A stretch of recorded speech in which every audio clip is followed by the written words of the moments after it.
समारंभां शंकराचार्य मध्यमाम् अस्मदाचार्य पर्यन्तां वन्दे गुरुपरम्परां श्रुतिस्मृतिपुराणानाम् आलयं करुणालयं नमामि भगवत्पादं शङ्करं लोकशङ्करं शङ्करं शङ्कराचार्यं केशवं बादरायणं सूत्रभाष्यकृतौ वन्दे भगवन्तौ पुनः पुनः।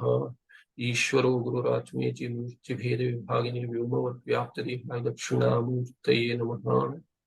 श्री चिद्घन गणेशाय नमो मह्यं सुखनित्यं सत्प्रकाशं व्यापकं नाम रूपे अधिष्ठानं बुद्धे बोध्यं बुद्धेर्दृक्यत्तुरेव पारं सर्ववेदान्तवेद्यं प्रत्यक् परं मह तदेव हनुमत्स्तामतिः।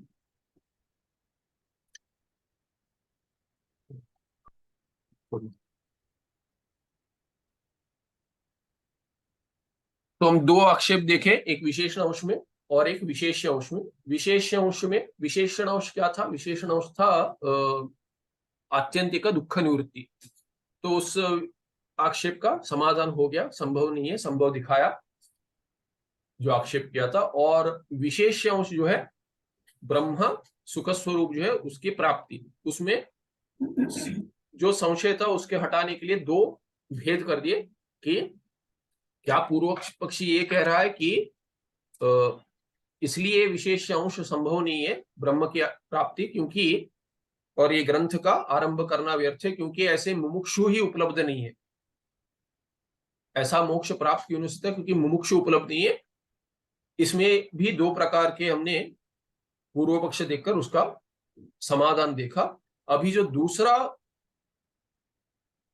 अर्थ जो निकाला आक्षेप का विशेष अंश में ही कि मुमुक्षु तो है, मोक्ष इच्छा रखने वाले, किंतु आप जैसे अधिकारी बता रहे हैं वैसे अधिकारी होते हुए भी इस ग्रंथ से कुछ उनको प्राप्त नहीं होगा, इसीलिए इस ग्रंथ में उनको इच्छा नहीं होगी, इसीलिए वैसे अधिकारी नहीं है जो इस ग्रंथ की अपेक्षा रखते हैं।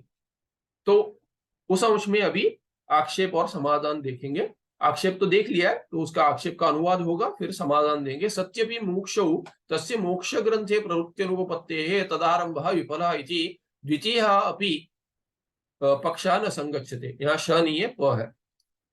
तो क्या कह रहे हैं कि मुमुक्षु जैसे बतलाए आपने वैसे मुमुक्षु तो है, किंतु मोक्ष ग्रंथ में उनकी प्रवृत्ति नहीं होगी, प्रवृत्ति अनुपपत्ति प्रवृत्ति नहीं होगी। इसीलिए क्या है? तदारंभ, तदारंभ माने मोक्ष ग्रंथ ये जो है उसका आरंभ विफल है, प्रयोजन रहित है, फल रहित है। इति द्वितीय अपि आप पक्षा, जो आक्षेप में दूसरा पक्ष भी जो है विशेष अंश में, वो भी ठीक नहीं है, न संगच्छते कहते हैं सिद्धांति। क्यों? अभी आक्षेप क्या किया था? अत्र वादी प्रष्टव्य, जो वाद कर रहे हैं पूर्व पक्षी, उसको पूछना चाहिए। क्या पूछना चाहिए? तीन चीजें लिखिए, ये पूछना चाहिए। क्या? एक तो क्या है कि अस्मिन् ग्रंथे मुमुक्षु हो प्रवृत्त्य भाव कारणम किम अस्य ग्रंथस्य मोक्ष साधनत्व अभाव वा। पहला क्या है कि आप क्यों कह रहे कि मुमुक्षु तो है किंतु इस ग्रंथ में प्रवृत्ति नहीं होगी? इसलिए नहीं होगी कि ये ग्रंथ प्रवृत्ति का अभाव का कारण मुमुक्षु का इस ग्रंथ में क्या है? क्या किम अस्य ग्रंथस्य मोक्ष साधनत्व अभाव, कि मोक्ष का साधन ही नहीं है ये ग्रंथ, ये आपका आक्षेप है। इसीलिए प्रवृत्ति नहीं होगी मोक्ष इस ग्रंथ में, क्योंकि ये मोक्ष का साधन ही नहीं है। तो क्यों होगी मुमुक्षु को? मुमुक्षु की प्रवृत्ति इस ग्रंथ में इसलिए नहीं होगी क्योंकि ये मोक्ष का साधन ही नहीं है। ये आक्षेप है आपका। या किम वा, या क्या? इतोपि उत्कृष्ट से साधनतम से ग्रंथांतर से सत्वम वा। या आप कह रहे चलिए विचार सागर होगा, मोक्ष का साधन होगा, किंतु इससे भी उत्कृष्ट ग्रंथ जब भी उपलब्ध है तो इसका अभ्यास क्यों करूंगा? इसका अभ्यास कोई भी क्यों करेगा? क्योंकि इससे भी बढ़िया अगर है तो वहां जाएंगे, अगर कुछ नहीं होगा तो आपके पास आएंगे। ये ग्रंथ, इस ग्रंथ का प्रयोजन क्या है? क्योंकि ये भी मोक्ष देता है, चलिए ठीक है, किंतु इससे भी उत्कृष्ट ग्रंथ है। इसीलिए क्या, हम तो हाईवे से जाएंगे, हम ये इस गलियों से नहीं जाएंगे, विचार सागर की गलियों से नहीं जाएंगे, हम तो हाईवे से जाएंगे, ऐसे कह रहे हैं। तो उत्कृष्ट ग्रंथ वहां है, उससे जाएंगे, जल्दी पहुंचना है। तीसरा क्या है कि उत वेदांत ग्रंथेषु यानी साधनानि शमदमादीनि उक्तानि अधिकारी विशेषणत्वेन तादृश शमदमादि साधन चतुष्टय सहितस्य ज्ञान संपादन योग्य अधिकारिण एकस्य अपि अभावो वा। यहाँ पे एकस्य अपि होना चाहिए, एकस्य अपि अभाव हुआ, त्रुटि है वहां पे। तो वेदांत ग्रंथ जो है तीसरा पक्ष बनाते कि वेदांत ग्रंथ में जो जो साधन है, क्या साधन है, शम दम इत्यादि साधन है, ऐसे अधिकारी विशेषण जो बनाए आपने, तादृश शम दम आदि वैसे गुणों वाला अधिकारी, साधन चतुष्टय संपन्न सहित जो अधिकारी है, उसका ज्ञान संपादन योग्यता है, उसको ज्ञान संपादन होगा, उसको ज्ञान मिलेगा, उसको ज्ञान की संपत्ति होगी, क्योंकि साधन चतुष्टय संपत्ति है उसके पास। वैसा अधिकारी एकस्य अपि अभाव, वैसा एक भी नहीं है कि ऐसे शमदमादि युक्त जिसके बिना ज्ञान ही सिद्ध नहीं होगा, वैसा अधिकारी ही नहीं है, इसलिए इस ग्रंथ का कोई प्रयोजन नहीं है, ऐसे कह रहे हैं। तो तीन पक्ष बनाए। अभी कहते हैं न आद्य, पहला तो संभव नहीं है। क्यों नहीं संभव है? नहीं ग्रंथ मोक्ष साधनम यतः तमेव विदित्वा अतिमृत्युमेति इत्यादि प्रमाणे ही ज्ञानमेव मोक्ष साधन न अन्यदिति सिद्धांतः। ये मोक्ष ग्रंथ का ये ग्रंथ मोक्ष का साधन नहीं है। क्यों नहीं है? क्योंकि यतः यस्मात् कारणात्, क्या कह रहे? तमेव विदित्वा अतिमृत्युमेति। अतिमृत्युमेति इसमें क्या है कि ये मृत्युम अत्येति, अति जो है ये एति के साथ जाना चाहिए। तो छांदस प्रयोग, छांदस में ये संभव है कि जो उपसर्ग तिंगंत के साथ जाना चाहिए, उपसर्ग हटकर भी उसका प्रयोग होता है। वैसे छांदस प्रयोग, उपसर्ग तो हटा नहीं सकते आप। लोक में, लौकिक प्रयोग में उपसर्ग और जो तिंगंत पद है दोनों एक साथ होने चाहिए, दोनों मिलकर एक पद होता है। उपसर्ग जो है वो अंत में जोड़ते हैं, उपसर्गा क्रिया योगे। तो क्रिया योग होने से उपसर्ग संज्ञा मिलती है किसको? प्रादि। प्रादिगण में जो है प्रादयः, तो ऐसे प्रादिगण का कथन होता है सूत्र में। उसके बाद भगवान व्याकरण सूत्रकार क्या कहते हैं, पाणिनि महर्षि कहते हैं कि उसके बाद उपसर्गा क्रिया योगे, क्रिया योग में प्राधि को उपसर्गा संज्ञा प्राप्त होती है। तो ये उपसर्ग के क्रिया योग दोनों जुड़कर बनते हैं, उसको हटा नहीं सकते। किंतु दूसरे सूत्र में कहते हैं कि भिन्न भी देखा जाता है का छंदसी, कि वेदों में ऐसा देखा जाता है। जैसे ये उदाहरण है, अति मृत्युमेति, मृत्युमेति, एति वो इण गतौ गत्यर्थ का धातु है और उसके साथ अति, अति का उपसर्ग जुड़ जाएगा, अत्येति करके प्रयोग बनेगा। तो क्या अर्थ है? तमेव विदित्वा, तमेव आत्मानं परमात्मानं विदित्वा, जानने के बाद उस आत्मा को क्या? मृत्युम अत्येति, मृत्यु के पार चला जाता है, माने जन्म मरण प्राप्त नहीं करता, ये मोक्ष है। ये श्वेताश्वतर उपनिषद में ये मंत्र देखा गया, इत्यादि प्रमाण ही, ये प्रमाण है। तो उससे क्या है कि इत्यादि प्रमाण ही ज्ञानम एवं मोक्ष साधनम, ऐसे जो ज्ञान प्राप्त होता है वो ज्ञान एक ही मोक्ष का साधन है, न अन्यत, उससे भिन्न नहीं है, कोई मोक्ष का साधन नहीं है। इति सिद्धांत, ये तो सिद्धांत है। ये पूर्व पक्षी कह रहा है कि ये सिद्धांत है, सिद्धांति मानता है, सिद्धांति भी कह रहा है हाँ यही सिद्धांत है। तच्च ज्ञानम वेदांत श्रवणादेव जायते। और ये ज्ञान कैसे उत्पन्न होगा? सिद्धांति कह रहा है, आप भी समझ रहे हैं हमारा सिद्धांत क्या है, ये सिद्धांत है।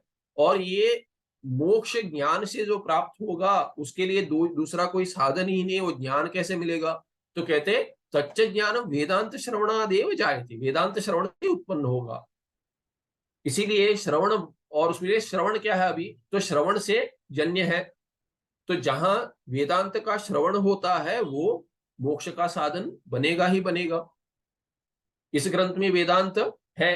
अभी पूर्व पक्षी कहेगा कि इसमें अभी श्रवण का अर्थ समझाइए, हमने पहले देखा है श्रवण का अर्थ, पर अभी श्रवण में भी दो भेद कर देते, माने दोनों को श्रवण कहा जाता है। किसको? तो श्रवण भी द्विविध है, श्रवणम अपि द्विविधम। एक साक्षात कारण है मोक्ष का, श्रवण मोक्ष का साक्षात कारण। कौन सा श्रवण मोक्ष का साक्षात कारण है? क्योंकि पहले हमने देखा है कि महावाक्य से जुड़ा हुआ जो श्रोत्रेंद्रिय है वो महावाक्य ही साक्षात कारण है। तो पूर्व पक्षी कहेगा कि ये श्रवण क्या है? तमेव विदित्वा अतिमृत्युमेति, ये श्रुति है। श्रुति में जो सुना जा रहा है वो महावाक्य एक ही कारण बनेगा। महावाक्य ही कारण बनेगा मोक्ष के लिए। तो अभी वैसा श्रवण जो महावाक्य आप सुनते हैं वो भी श्रवण है। और क्या है कि श्रवण का हमने पारिभाषिक लक्षण भी बता दिया, क्या है? प्रमाण संशय निवृत्ति। मनन हो गया प्रमेय संशय निवृत्ति, और निधिध्यासन हो गए विपरीत भावना इत्यादि का हटाना। ये प्रयोजन हो गया। इसीलिए महावाक्य का श्रवण एक हो गया, उसके बाद श्रवण मनन निधिध्यासन में विचारात्मक श्रवण, विचारात्मक मनन और विचारात्मक या तो ध्यानात्मक निधिध्यासन, ये हो गया। ये आपके साधन है। तो अभी सिद्धांति क्या कह रहा है? श्रवणम अपि द्विविधम, श्रवणम दो प्रकार के हैं। प्रथमम वेदांत वाक्य से श्रोत्रेन्द्रियेण संयोग रूपम, संबंध जो होता है श्रोत्रेन्द्रिय के द्वारा वेदांत वाक्य। कौन सा वेदांत वाक्य? महावाक्य। अवांतर वाक्य भी आएंगे उसमें, किंतु वेदांत वाक्य महावाक्य जो आप सुनते हैं। और महावाक्य कैसे सुनते हैं? हमने पहले देखा दशमा, जो दशमा पुरुष, उसके कथा में हमने देखा कि कभी 10वां है करके श्रवण होगा तो उससे कुछ लाभ नहीं होगा।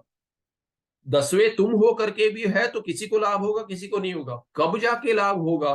कि उचित समय पर जब भी कोई बताता है कि तुम 10वें हो, और उचित समय क्या है? 9 गिनने के बाद बताता है कि तुम 10वें हो, तब जाकर उसका फल मिलेगा। वैसे ही यहां पर क्या है कि उचित समय पर महावाक्य को सुनना चाहिए। वो उचित समय कैसे? अवांतर वाक्य वगैरह सुनकर जब ही सब समझ जाते हैं कि जैसे अगर पंचकोश विवेक प्रक्रिया है, या शरीर त्रय विवेक प्रक्रिया है, या तो अवस्था त्रय विवेक प्रक्रिया है, ये सब करेंगे। उसके बाद अंततो गत्वा जब भी गुरु कहते हैं कि तत्त्वमसि, तब जाकर समझ में आता है कि हाँ हम ब्रह्मास्मि। तब तक क्या है कि ये साक्षात फल नहीं देता। इसीलिए क्या है कि ये अपरोक्ष नहीं हो जाता, परोक्ष रह जाता है। ऐसे भी हमने देखा। तो अभी क्या है कि श्रवण जो है ये दो प्रकार का क्या है? वेदांत वाक्य का श्रवण जो है श्रोत्रेंद्रिय के साथ संबद्ध होकर जो महावाक्य सुनते हैं उसको श्रवण कहेंगे। और दूसरा क्या है श्रवण का अर्थ? वेदांत वाक्यार्थ विचार रूपम, जो विचारात्मक है। वेदांत वाक्य जो सुना है उस पर जो विचार करते हैं, तब जाकर जो अर्थ सिद्ध होता है उसको क्या कहेंगे? वो भी श्रवण है, वो द्वितीय श्रवण है। तो वेदांत वाक्यार्थ विचार रूपम तो द्वितीयम। एतयोः ज्ञानस्य मुख्य साधनम प्राथमिकम श्रवणम एव। और मुख्य साधन माने साक्षात साधन क्या है? महावाक्य। इसलिए कि महावाक्य जो श्रोत्रेंद्रिय से संबद्ध है वही ज्ञान उत्पत्ति में साक्षात कारण है। इसीलिए प्राथमिक श्रवण जो है वही मुख्य साधन है। पहला जो बताया वो श्रवण मुख्य साधन है, न तो द्वितीय। द्वितीय मुख्य साधन नहीं है, किंतु साधन तो है। और अधिक जो है वो सब उत्तम उत्तम अधिकारी तो नहीं है, उत्तम भी नहीं है। उत्तम उत्तम तो छोड़ दीजिए, क्योंकि ये तो उपनिषद में भी क्वचित सुनाई देते। नचिकेता हो या तो केनोपनिषद में जो हो, वो भी क्या उत्तम अधिकारी नहीं है। ना ही श्वेत केतु जो छांदोग्य में आते हैं वो भी उत्तम अधिकारी है। और जो हमने कल देखा जो बृहत में नारद मुनि आते हैं वो भी उत्तम अधिकारी तो नहीं है। इसीलिए क्या है कि हम जैसों को तो बहुत सारे साधन की आवश्यकता है। कलयुग है, कलयुग में जन्म लिया है तो साधन तो चलता ही रहेगा, अधिक आवश्यकता है। इसीलिए क्या कहते हैं कि वेदांत ये जो है वेदांत वाक्यार्थ विचार जो द्वितीय है, ये क्या है कि इन दोनों में प्रथम और द्वितीय जो है, एक मुख्य साधन है, दूसरा साधन है, मुख्य नहीं है। एतयो ज्ञान से मुख्य साधन प्राथमिकम श्रवणे न तो द्वितीयम। और शाब्द बोधम प्रति श्रोत्रेण शब्द सन्निकर्ष से सर्वत्र कारणत्व अंगीकारात्। क्यों ऐसा है?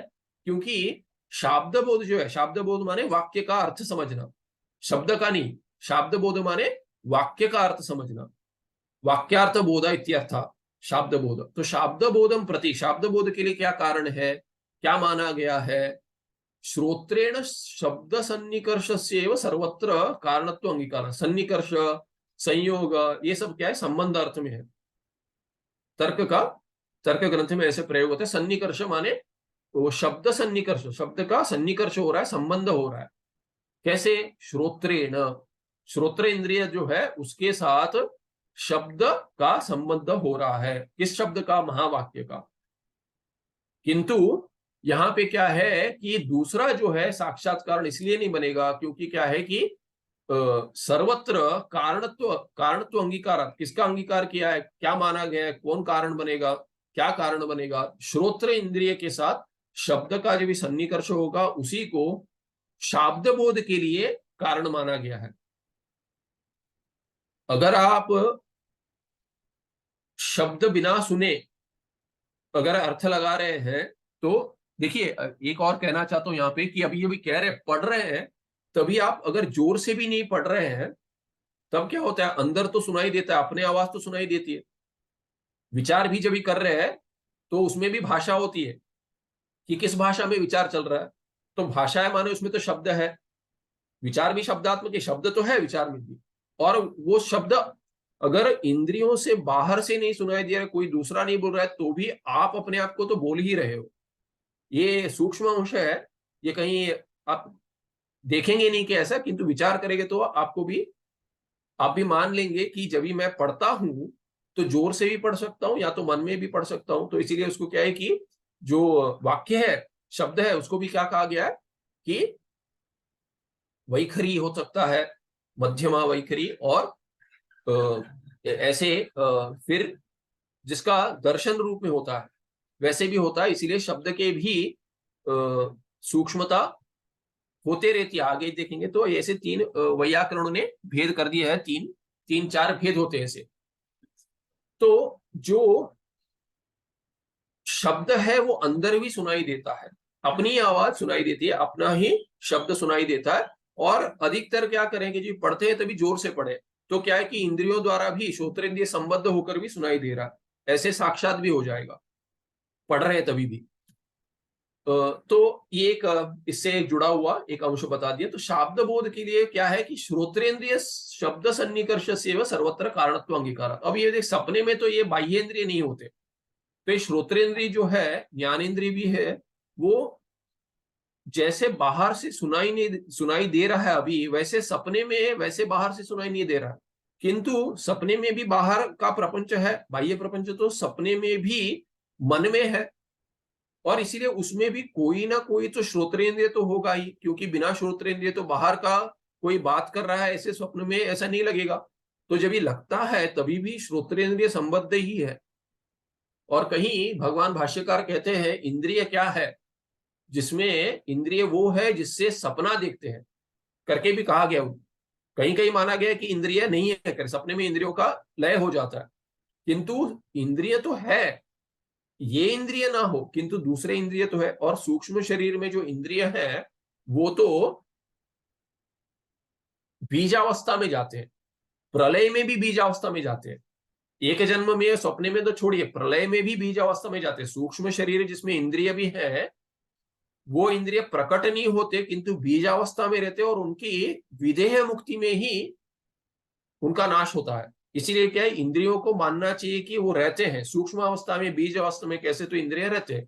इसीलिए ये भी एक अंश सोचने के योग्य है कि ये कैसे श्रोत्रेंद्रिय संबद्ध श्रवण होता है। तो श्रवण क्या है कि गुरुमुख से आना चाहिए, किंतु सभी ग्रंथ तो गुरुमुख से नहीं आ सकते।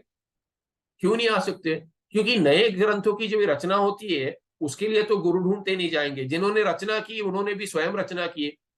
उसमें भी क्या है कि उनसे उनके विचार जो है वो क्या है कि जो श्रुत है उससे विचार कर कर उन्होंने जोड़कर बनाए। जैसे ये ग्रंथ बनाए, ये ग्रंथ जैसे लिखा है इन्होंने वैसे के वैसे तो नहीं सुना है, पर जो सुना है, श्रवण जो हुआ है, और मनन और निधिध्यासन इन्होंने जो किया है उसके आधार पर इन्होंने ग्रंथ लिखा।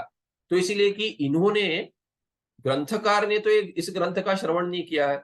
तो इसीलिए क्या समझना चाहिए, जब भी एक बार समझ में आ गया पूरा कैसे प्रक्रिया चलती है, भिन्न भिन्न प्रक्रिया उपनिषदों में से, तो उसके बाद स्वयं भी अभ्यास कर सकते हैं अगर समझ में आ रहा है। जो समझ में नहीं आता है वो आचार्य को पूछ सकते हैं। तो वैसे भी श्रवण हो सकता है, उसी को भी विचारात्मक श्रवण कहेंगे। तो ये दूसरा श्रवण हो गया, जो श्रवण का दूसरा अर्थ है ये हो गया। तो इसके आधार पर आगे देखेंगे क्या कह रहे, शाब्द बोधम प्रति श्रोत्रेण शब्द सन्निकर्ष से सर्वत्र कारणत्व अंगीकार। इसीलिए जो शाब्द बोध हो रहा है वो पहले श्रवण मुख्य जो इंद्रिय से संबद्ध है उसी से ही हो रहा है, वाक्य का अर्थ वैसे ही समझ में आ रहा है। अतः वेदांत वाक्य से श्रोत्रेन्द्रियेण सह संयोग रूप श्रवणम एवं ब्रह्म अपरोक्ष ज्ञान हेतुर्भवति। इसीलिए क्या हेतु बन रहा है? साक्षात हेतु ब्रह्म ज्ञान के लिए हमने देखा है पहले भी। तो ये पहला वाला श्रवण जो है, अर्थ जो है वो हो गया। वेदांत वाक्य का श्रोत्रेन्द्रिय से संबद्ध जो हुआ है उसका संयोग रूप श्रवण ही मोक्ष के लिए, ब्रह्म का अपरोक्ष ज्ञान जो मोक्ष का हेतु है उसके लिए हेतु बनेगा। तत्र अवांतर वाक्य श्रवण परोक्ष ज्ञान हेतु, और अवांतर वाक्य का भी श्रोत्रेंद्रिय संबद्ध श्रवण तो हो रहा है किंतु वो मोक्ष के लिए कारण नहीं है, अपरोक्ष ज्ञान के लिए कारण नहीं है, किंतु किसके लिए कारण है? ज्ञान का हेतु तो है, इसलिए परोक्ष ज्ञान का हेतु है। महावाक्य श्रवण तो अपरोक्ष ज्ञान हेतु रीति च प्राक प्रतिपादितम, ये तो पहले बोला है कि महावाक्य का श्रवण ही मोक्ष का अपरोक्ष ज्ञान का हेतु है, न कि परोक्ष ज्ञान का हेतु जो अवांतर वाक्य वो मोक्ष का हेतु है। यस्य तु पुनर्ज्ञानोदयानंतरम अपि असंभावना विपरीत भावने संभवतः, जिनको असंभावना और विपरीत भावना रह जाती कि मैं ब्रह्म नहीं हो सकता, या तो पहले के संस्कार काम कर रहे हैं, मैं ब्रह्म तो हूं किंतु क्या है कि जीव जैसा व्यवहार कर रहा हूं, ऐसे चलते रहता है, तभी क्या कहते हैं? सतु द्वितीय विचार रूप श्रवणम मननम निध्यासनं च तन्निवृत्तये करोतु। उनके निवृत्ति के लिए मनन और निध्यासन करे, और क्या है कि दूसरा जो विचार रूप श्रवण है वो भी करे। ये ग्रंथ क्या है कि आगे अभी बताएंगे कि ये ग्रंथ क्या है। इस ग्रंथ में द्वितीय श्रवण हो रहा है, विचार तो चल रहा है, पहला श्रवण भी हो रहा है क्योंकि महावाक्य यहां वहां सुनाई दे रहे हैं, और द्वितीय रूप श्रवण भी हो रहा है विचारात्मक, क्योंकि नाम ही विचारात्मक विचारक सागर है। इसीलिए क्या है? इदंच द्वितीय वेदांत वाक्यार्थ विचार रूप श्रवणम किम वेदांत वाक्यानि ब्रह्म अद्वितीयम प्रतिपादयन्ति आहोस्वित अर्थांतरमिति एवमात्मकं वेदांत वाक्येषु उत्पद्यमानम असंभावना रूप संशय निरस्यति। तो द्वितीय जो है ये वेदांत वाक्य का अर्थ का श्रवण जो विचारात्मक है, वैसा श्रवण जो है वो क्या करता है कि जो संशय है, कैसा संशय है कि वेदांत वाक्यानि ब्रह्म अद्वितीय प्रतिपादयन्ति, जो अद्वितीय ब्रह्म है उसका प्रतिपादन करते वेदांत वाक्य उपनिषद मेरा माने प्रमाणगत संशय का वारण करते हैं। आहोस्विते, आहोस्वित माने या फिर क्या करते हैं? अर्थांतरम इति एवमात्मकम, कि ये उपनिषद जो है वो अद्वितीय ब्रह्म का प्रतिपादन कर रहे हैं या दूसरे किसी और का। ऐसे वेदांत में जो संशय होता है वो संशय का निराश करती है। ये दूसरा श्रवण जो है विचारात्मक उसका निराश करते हैं। वेदांत वाक्येषु उत्पद्यमान असंभावना रूप संशय निरस्यति, कि नहीं अद्वितीय ब्रह्म तो हो नहीं सकता, मैं ब्रह्म नहीं हो सकता, ऐसी जो असंभावना है उसका निराश करते हैं। ये दूसरा श्रवण माने विचारात्मक श्रवण। मनन क्या करता है? तो फिर मननम ही प्रमेयगत असंभावना किम जीव ब्रह्म ऐक्यम वास्तव उत तद्भेद इत्यादि संशयात्मिका निवर्तयति। तो ये संशय का निवारण करती है मनन भी, किंतु मनन भी विचारात्मक है, तो किस संशय का निवारण करती है? कि मैं ब्रह्म नहीं हो सकता, उसका निवारण करती है। श्रवण जो दूसरा अर्थ है श्रवण का माने विचारात्मक श्रवण है, वो कैसे संशय का निवारण करते हैं वो बताया पहले कि वेदांत का तात्पर्य क्या है, अद्वितीय ब्रह्म है, अद्वैत है, या और कुछ द्वैत इत्यादि विशिष्ट द्वैत इत्यादि है, उसका निवारण करते हैं। और मनन क्या है, वो मैं ब्रह्म हूं कि नहीं उसका, उस संशय का निवारण करती है कि इन दोनों उसमें असंभावना है। कि पहला असंभावना क्या है? पहली असंभावना यह है कि उपनिषद तो अद्वैत ब्रह्म का प्रतिपादन नहीं कर सकते। ये जो असंभावना है उसका निवारण किससे होगा? दूसरे विचारात्मक श्रवण का होगा। उसका फल है कि उसका निराश हो जाएगा। और मैं ब्रह्म नहीं हो सकता ऐसी जो असंभावना है उसका निवारण कैसे हो जाएगा? मनन से हो जाएगा। प्रमेयगत संशय है उसको कहते हैं। इत्यादि संशय, इस पे एक लंबा टिप्पण है, वो बाद में देखेंगे, ये बाद में देखते हैं। ये समाप्त कर देते पहले मूल, क्योंकि मूल तो बहुत सारा देखा हुआ है। निधिध्यासन क्या कहता है? निधिध्यासन तो क्या करता है? निधिध्यासन तो देहादि दृश्य प्रपंच से जीव ब्रह्मणोश्च भेद सत्य इत्यादि अनादि काल सिद्ध विपरीत भावना निशेषम उन्मूलयति। और निधिध्यासन क्या करता है? निधिध्यासन तो चिंतन रूप भी है और ध्यान रूप भी है, दोनों कर सकते हैं। तो वो क्या करता है कि विपरीत भावना का निवारण करता है। कैसी विपरीत भावना होती है? देहादि दृश्य प्रपंचस्य जीव ब्रह्मणोश्च भेदः सत्यः, कि क्या है कि ऐसे विपरीत भाव, विपरीत माने जो सत्य है उससे विपरीत।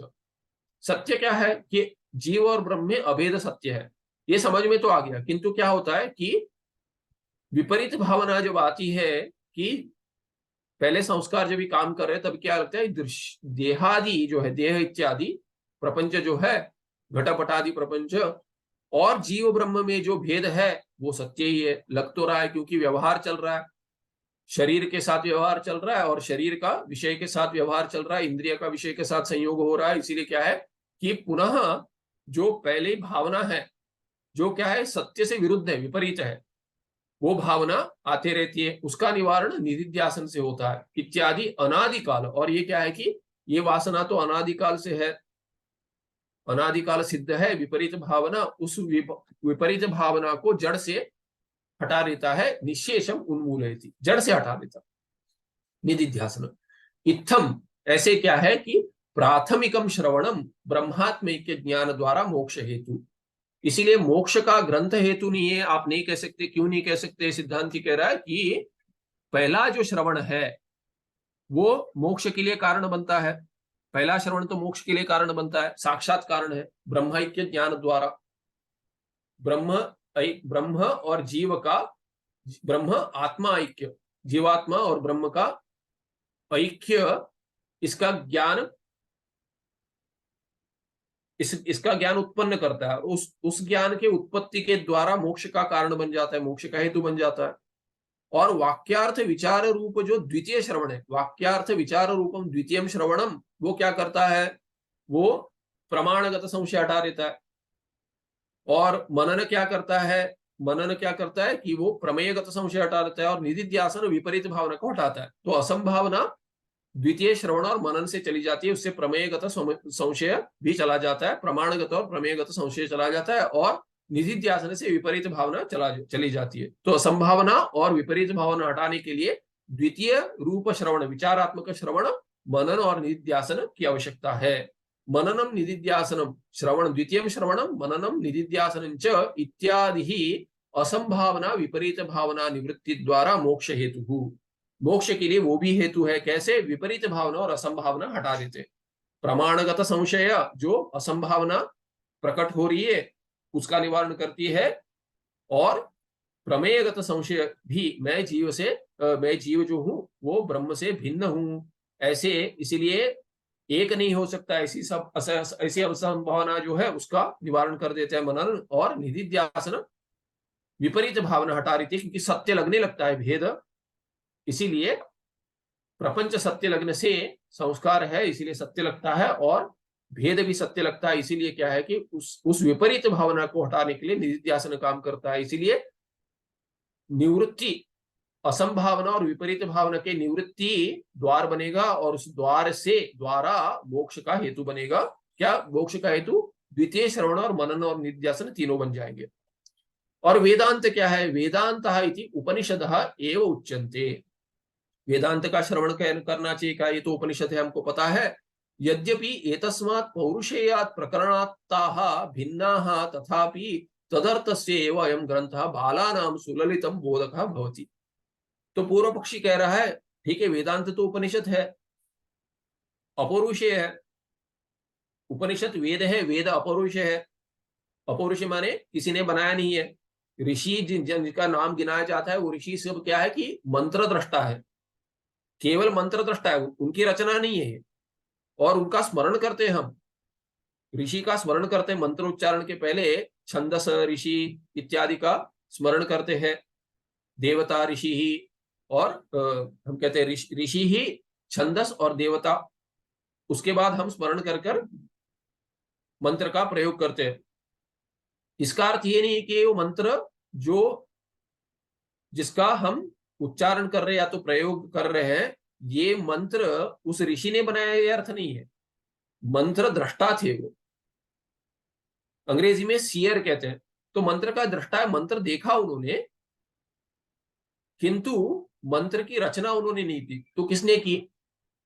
तो भिन्न भिन्न ऋषियों ने जो ऐक्य, अब आप देखेंगे कि किसी इसमें कुछ अलग शब्द का प्रयोग हुआ है मंत्र में, एक ऋषि ने देखा, दूसरे ऋषि ने दूसरे शाखा में ऐसे ही अर्थ का दूसरे शब्द से एक मंत्र देखा, तो ये दोनों का अर्थ एक ही है, शब्द भिन्न भिन्न है, या तो कहीं कहीं शब्द भी एक ही जैसे ही है, भिन्न भिन्न शब्द एक अर्थ का, या तो एक अर्थ के ही शब्द ऐसे सभी देखा गया, किंतु मंत्र दृष्टा भिन्न भिन्न है, शाखा भी भिन्न भिन्न है, एक साथ थे नहीं वो, किंतु उनको भी एक ही अर्थ या तो एक ही मंत्र सुनाई गया है, या तो सुनाई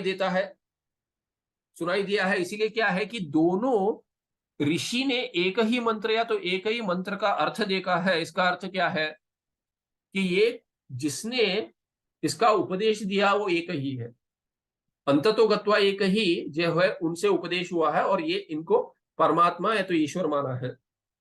और ईश्वर की रचना है करके भी नहीं कहते, वेदांत में कहते हैं, पर पूर्व मीमांसक क्या कहते हैं कि भगवान का श्वास है वेद, श्वास है, और श्वास परमात्मा का, परमात्मा ने नहीं बनाया, अपना श्वास हम नहीं बनाते तो उसके साथ ही उत्पन्न है। इसीलिए वो क्या कहते हैं कि ये अपौरुष है, माने ईश्वर जो पुरुष है उसकी भी रचना ही नहीं है। पूर्व मीमांसक तो ईश्वर को नहीं मानते, वो कहते हैं आप जो ईश्वर कह रहे हो वैसे ईश्वर की अपेक्षा ही नहीं है, क्योंकि क्या है कि वैसा ईश्वर अगर है भी तो वेद उनकी रचना नहीं है। क्यों नहीं है? अपरुष है वेद, क्योंकि उसमें श्वास करके कहा गया है, प्रश्वास करके कहा गया, वेद भगवान के श्वास है। तो उसके लिए भगवान भाष्यकार, वेदांत में हम क्या कहते हैं, तो भगवान भाष्यकार कहते हैं कि श्वास का अर्थ क्या है कि जैसे श्वास हम सोचकर नहीं लेते, अगर हम सोचकर लेते श्वास तो सो नहीं पाएंगे, कुछ कार्य भी नहीं कर पाएंगे, क्योंकि पूरा चिंतन ये होगा कि श्वास रुक गया तो क्या करेंगे,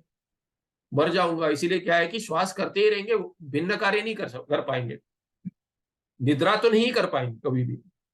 तो श्वास जैसे सहजता से होता है कोई भी कार्य में, वैसे ही वेद की रचना वैसे ही सहज कार्य है ईश्वर के लिए। माने विचार कर लिया भगवान ने, वही वेद बन गए, विचार कर लिया भगवान ने, वेद जैसे है वैसे ही सृष्टि होगी।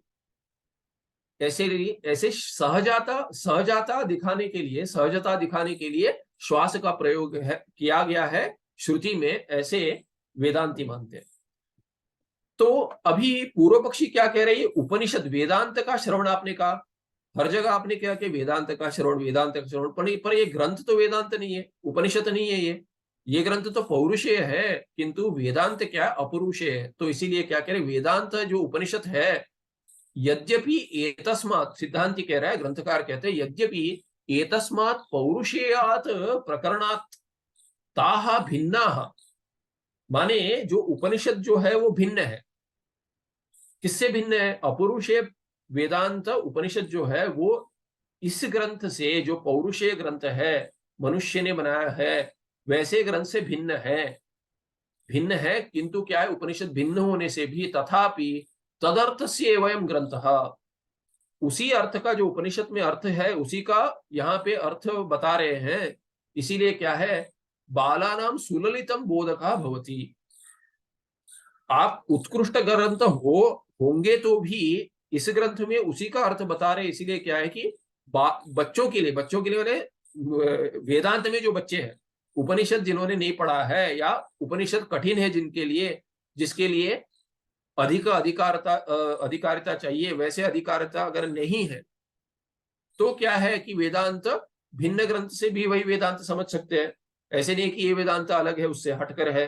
तो ये वेदांत क्या है, उसका ही अर्थ समझाता है। इसीलिए बालानाम सुललितम बोधका भवति, कि क्या है कि सहज रूप से समझ में आता है, सभी को समझ में आता है। इसीलिए एतद ग्रंथ श्रवणे अनायासेन यथा आत्मस्वरूप साक्षात्कार जायेत तथा उपरिष्टात् प्रपंचेष्यते, और इस ग्रंथ के श्रवण में एतद ग्रंथ श्रवणे अनायासेन यथा आत्मस्वरूप साक्षात्कार जायेत, सती सप्तमी ले सकते हैं, एतद ग्रंथ श्रवणे सती, इस ग्रंथ का श्रवण जब हो जाए तो तब क्या होगा कि सहज, अनायास माने सहजता से, अनायासेन सहजता से यथा आत्मस्वरूप साक्षात्कार जायते, आत्मस्वरूप का साक्षात्कार कैसे होगा इस ग्रंथ से, ये आगे समझाएंगे। तथा उपरिष्टात् प्रपंचेष्यते, आगे विस्तार में समझाएंगे। अभी के लिए इतना पर्याप्त है कि ये ग्रंथ भी उसी उपनिषद का कथन करता है, अर्थ का कथन करता है। इसीलिए ये ग्रंथ भी, इस ग्रंथ के श्रवण से भी मोक्ष की प्राप्ति होगी, ज्ञान उत्पत्ति द्वारा, ऐक्य ज्ञान के उत्पत्ति के द्वारा। इत्थम अयमपि ग्रंथ ज्ञानोत्पत्ति हेतुत्वेन मोक्ष कारण भवति, मोक्ष का कारण ज्ञान उत्पत्ति करने के कारण, उस द्वार से मोक्ष का हेतु ये ग्रंथ भी बनेगा। असंभावनादि अशेष दोष शंका अपकरण समर्थ श्रवण मननात्मकत्वाद अस्य ग्रंथस्य। क्यों? क्योंकि ये ग्रंथ समर्थ है। किसके लिए समर्थ है?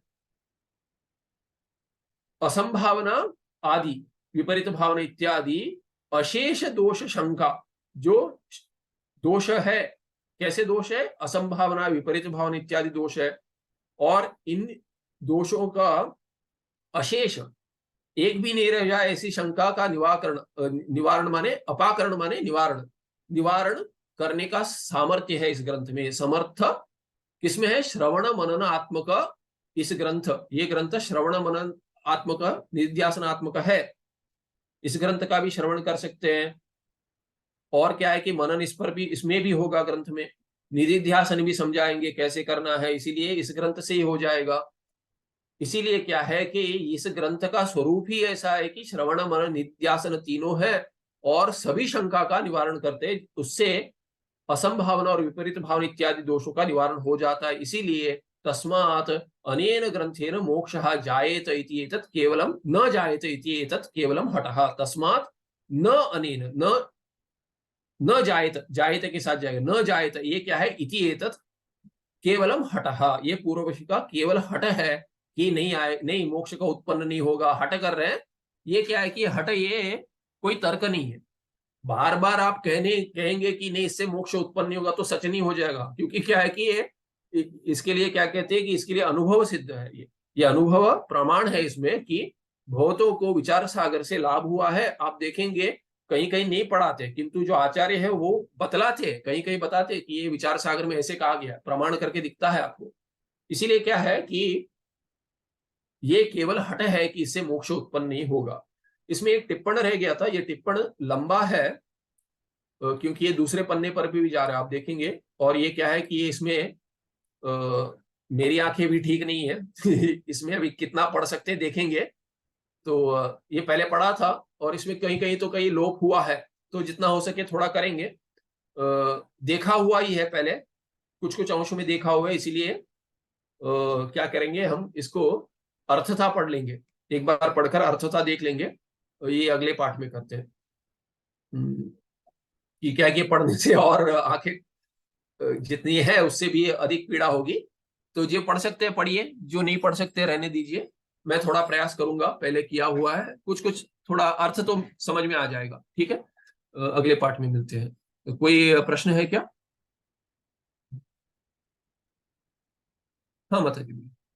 जो यहाँ पे वेदांता इति उपनिषद एव उच्यन्ते, मतलब हाँ वेदांत और उपनिषद एक ही हैं, बट द प्रॉब्लम पुरुष क्या बोलते हैं, पौरुषेयात बोलने से he is talking about the विचार सागरा हाँ टेक्स्ट। हाँ, तो देखिए क्या, देखिए हाँ बराबर है। हाँ विचार सागर की बात करें, हाँ कहिए।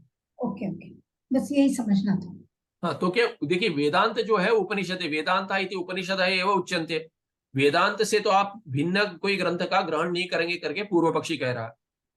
तो कह रहे यद्यपि एतस्मात् पौरुषेयात् प्रकारणात् ताहा भिन्ना, माने क्या है कि ये उपनिषद जो है, उपनिषद स्त्रीलिंग है, इसलिए ताहा भिन्ना। किससे भिन्न है? पंचमी की अपेक्षा है। पौरुषेयात्, एतस्मात् पौरुषेयात् ग्रंथात्, विचार सागरात् ग्रंथात्, एतस्मात् पौरुषेयात् भिन्ना। ओके, काहा भिन्नाः? उपनिषदः भिन्नाः। उपनिषद जो है, वेदांत जो, वेदांताः, वेदांत तो पुल्लिंग है, उपनिषद स्त्रीलिंग है। तो उपनिषदः, याः उपनिषदः वेदांताः, ताः उपनिषदः एतस्मात् पौरुषेयात् विचारसागरात् ग्रंथात् भिन्नाः। किंतु क्या है? तथापि उसी ही अर्थ का कथन करते, तदर्थस्य एव अयम ग्रंथ, ऐसा उसका ऐसा प्रयोग है वाक्य में। ठीक है, थैंक यू। सुखम प्रकाशम व्यापकं नाम रूपे अधिष्ठानं बुद्ध्य बोध्यं बुद्धेर्दृक्यत्वपारं सर्ववेदांत वेद्यं प्रत्यक् परम मह तदेव हनुमत्वमिति निश्चिता मतिः। नमस्ते, धन्यवाद।